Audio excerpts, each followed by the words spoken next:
Bayan, magandang umaga. Makakomment lang sa post na ito.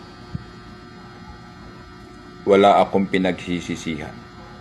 Open parenthesis sa pagiging presidente, close parenthesis.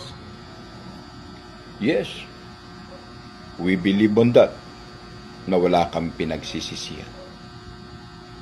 Pero hindi mo alam kung ano ang komplikasyon at naritibo ng iyong mga sinasabi. Wala akong pinagsisisihan, open parenthesis, sa pagiging presidente, close parenthesis. If you are normal in your mind, your attitudes and behavior, well, siguro mataas ang antas na aming nakikita rito. Pero sa dinami-dami ng mga issue tungkol sa iyo. At ang isa sa issue na to ay hindi ninyo masagot-sagot. O tal, marami naman hindi nyo masagot eh. You are no complying in the status. 129 billion amounting of 25.5 ton Philippine Gold Reserve. Alam mo, sa totoo lang, Marcos, dapat talaga may hearing na ang pusang alaw na Supreme Court kung sino ang nagpahintulot o sino ang mga personality na nagmaniubra na maibenta ang Philippine Reserve Gold without the nation and the people authority and understanding. Maharil ka pa, kasama nyo na yan sa programa ng pagnanakaw. O, yung pag-return nyo ng 90 billion ng PhilHealth, 60, ikinuwento mo lang at ikinompromise mo pero walang everything. GSIS 62.5, SS 62.5. Yan ba ay mga alam ng mga miyembro? Hindi. Ginamit nyo ang inyong tahasang kapangyarihan. O sasabihin ko pa ba, yung 96 billion US dollar galing sa presidente, formerly President Biden ng United States for AFP-PNP modernization and all of the necessity involved security contingents for the approved enhancement ng Pilipinas. Meron kayong resibo doon? Wala. Wala ninyo. Wala kayong hangad sagutin ang mga bagay na yan dahil hindi ikaw ang tunay na Bongbong. Hindi ikaw ang tunay na Bongbong Marcos. Matagal na namin to sa AFP. Alam ang sikreto na to. Remember, number 17. Registered name. Ng first call launching ng Kabataang Barangay. Beheaded and become a chairman is si Emmy Marcos. Until now. O baka sabihin ng mga hutangina, mga trolls mo at mga loyalista mo, kayo lang. Sila lang. Well, dahil ganito ang punto namin, Mr. President. Mr. Clone President, hindi ikaw ang Bongbong. Patay na ang Bongbong Marcos. We know it. You cannot deny it. Sinabi mo yan sa isang panayam recently. Dahil naniniwala kami na kahit magnanakaw ang iyong ama, may nagawa ito na magandang alaala, tulay, paaralan, hospital. Ang release, alam namin, kaya nga kami solid loyalists. At hindi kami mga laban or dilawan. Laban o lakas ng bayan yung laban, no? Hindi kami yellowish. We are red. Marcos kami. Pero sinira mo. Yan ang totoo. Para malaman ng mga kengko yung na trolls mo at loyalista na hindi lahat ng loyalista nakakaalam na ikaw ay patay na sa una and you are now clone. Oh, hindi ikaw ang tunay na Marcos. Hindi ikaw ang tunay na Bongbong. Hindi ko lang alam kung kanino ka lahi kasi parang lahi ka ng Romualdez eh. Your family, your sister, and your mother involved. Hindi ka pa nga nagbabayad ng property tax. Tapos sasabihin mong marangal ang pagiging pangulo mo. Ipinahiya mo sa ASEAN ang Pilipinas. Nireject ang utang mo sa pangungutang dahil sa iyong involvement sa corruption. And this one, you cannot deny it. You cannot explain it. O sige, para na lang sa katotohanan, in prison dito sa puntong ito. Kasi baka sabihin, labis naman si Kuya Ed.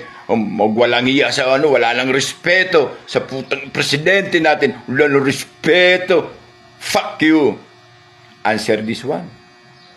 129 billion amounting of 25.5 ton of Philippine Reserve Gold. Nasaan? Yan lang, hindi matatapos hanggang baba yung mga question ko, hindi matatapos dahil hindi ninyo masasagot. Lalo na pag nalaman ng taong bayan na galing mismo sa international newscaster at geopolitics, David Ulalo, na you receive 926 billion US dollar came from the aid assistance by the recent President Biden to the Philippines for the modernization of the AFP, PNP, and the national security.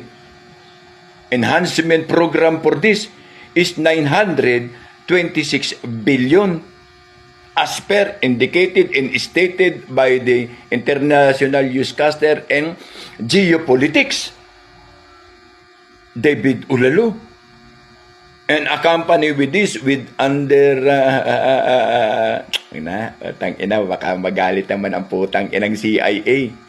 When CIA is concerned, yan ang nagmaniobra sa tatay mo. Then, well, now, we see the truth. Tama ba yung sinabi ko?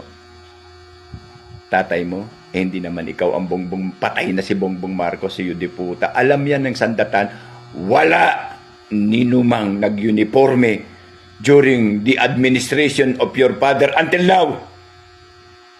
Ang magsasabi na ikaw ay legitimate Marcos, no. Hindi ka nga nag-hair follicle, yung pa magpapa-blood test ka. Naloko na. Total, ginawa mo ang bagay na to dahil wala kang pinagsisisihan. Talagang wala kang pagsisisihan. Kaming taong bayan ang nagsisisi dahil dahil sa malinaw na sinuportahan namin ang programa ng Uniteam. Basurahan ka sana ngayon. Si Duterte sana, si BP Sara ang presidente. Wala kang ang relief na ginawa. Nagpaplano pa lang kayo. Wala pa yan. Hindi pa yan pipirmahan. Inoldo, malit lang na bagay yung relief na yan, pero nagpapakilatis yan sa uri at antas ng isang tao. Kaya nga, like father, not the son. Like father, not through the son. And like father, like a goddamn sanabagan. Sinayang na. Sinayang ninyo. Then well, now you will be waiting for the, what we call this, day of reckoning. Hindi mo na nga nasagot yung 129 billion. Yung pa kayang maharlikapan. Plus on the other listed below. GSIS, SSS, PDIC, 117 billion. Putang na Marcos, nagtata yung administration mo ng billion. Galit na galit kayo sa 125 million. Certified by the COA na walang illegal embarrassment. nagawa ng maayos ma-inverse yung pera na yan dahil sa programa. Sobra naman. Sobra. Grabe na ang pananakal ninyo. Tapos, ikukunayb ninyo si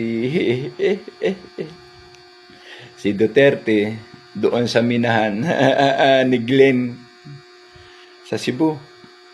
Plus yung minahan na nakalatag ngayon sa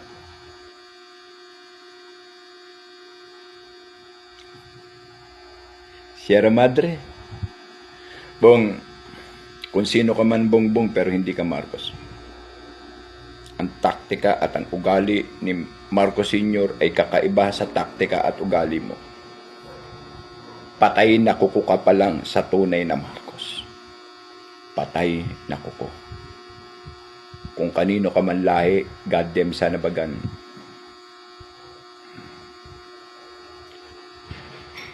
Pasalamat ka. May ideyang Uniteam at kami. Pero kung walang ideyang Uniteam, solo ka lang, tangina, hindi ka mananalo. Patay na kuko ka pa lang sa kandidato ng mga MPA loyalista at pingkalawan kay Leni Robredo. Kami wave! Putang ina, puro ka magsiraulo.